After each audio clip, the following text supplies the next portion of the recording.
سلام، من سید هادی حجازی هستم، کارشناس پیشگیری از حریق و حوادث و در خدمتون هستیم با مجموعه آموزشی در خصوص مقابله با خطرات ناشی از حریق‌ها و حوادث، به خصوص حالا آتش سوزی ها. قرار هست که شما عزیزان با استفاده از اطلاعات ارائه شده در این دوره آموزشی مجازی بتونید این توانایی رو به دست بیارید تا خودتون رو در برابر خطرات ناشی از حریق و حوادث محافظت بکنید. در این دوره ما نحوه کاربردی مقابله با خطرات حریق رو خدمت شما آموزش خواهیم داد.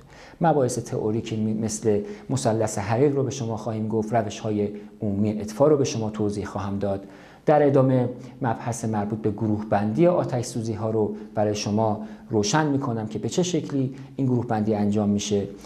انواع خاموش کننده های حریق و روش استفاده از این دستگاه ها رو خدمت شما توضیح خواهم داد و در پایان سعی میکنیم که استفاده از فایر باکس ها و فایر هوزریل ها رو هم خدمت شما عزیزان ارائه بکنیم.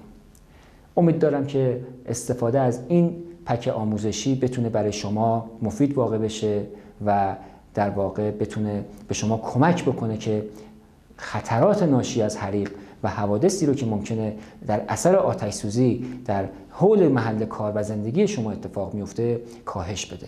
براتون آرزوی سلامتی و تندرستی دارم. ازتون دعوت میکنم که این مجموعه آموزشی رو ملاحظه بفرمایید.